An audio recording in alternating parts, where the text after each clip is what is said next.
নীলফামারীতে কি শেখ হাসিনা দালাল আছে? নীলফামারীতে কি আওয়ামী লীগের দালাল আছে?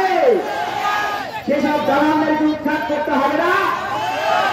নীলফামারী শহীদ মিনার প্রাঙ্গণে গণ অভ্যুত্থানের প্রেরণায় শহীদ পরিবারের সাথে সাক্ষাৎ এবং দুর্নীতি ও সন্ত্রাসের বিরুদ্ধে ছাত্র নাগরিক মতবিনিময় সভা অনুষ্ঠিত হয়।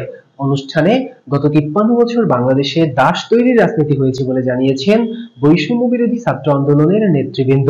ছাত্র জনতার রাষ্ট্র বিনির্মাণের যে আন্দোলন, রাষ্ট্র সংস্কারের যে আন্দোলন, সেই আন্দোলনকে বাধাগ্রস্ত করার জন্য এখন পর্যন্ত ফ্যাসিস্ট শক্তিগুলো ছলে বলে কৌশলে ব্যানারে নামে বেনামে তারা আমাদেরকে বাধাগ্রস্ত করার চেষ্টা করছে।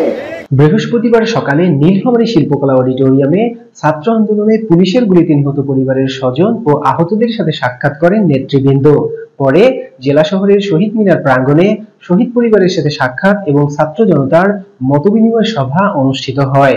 এতে বৈষম্য বিরোধী ছাত্র আন্দোলনের সমন্বয়ক আবু সাইদ লিওন, তরিকুল ইসলাম, রাকিব মাসুদ ও রেদওয়ান ইসলাম বক্তব্য দেন, যেখানে বলা হয় শেখ হাসিনা রাষ্ট্রীয় প্রতিষ্ঠানগুলোকে দলীয়করণ এবং নিজস্ব বাহিনী ব্যবহার করে ধ্বংস করেছেন। পুলিশ বিজিবির অ্যাপ দিয়ে দমন করার মাধ্যমে জনগণকে দাস বানিয়ে নিজেদের রাজনৈতিক ফায়দা হাসিল করেছেন। আমরা দেখেছি গত 53 বছরে বাংলাদেশে দাস তৈরির রাজনীতি করা হয়েছে।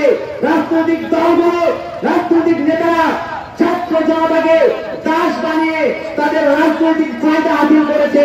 এ সময় বৈষম্য বিরোধী ছাত্র আন্দোলনের নেতৃবৃন্দের সামনে আগামীর বাংলাদেশ নিয়ে নিজেদের ভাবনাগুলো তুলে ধরেন নীলফামারীর সাধারণ মানুষ। জবাবে রাষ্ট্রের সংস্কার কাজ শুরু হয়েছে, প্রয়োজনীয় সংস্কার করে জনবান্ধব হিসেবে গড়ে তোলার প্রত্যাশা ব্যক্ত করে সকলের সর্বাত্মক সহযোগিতার আহ্বান জানান বৈষম্য বিরোধী ছাত্র আন্দোলনের নেতৃবৃন্দ।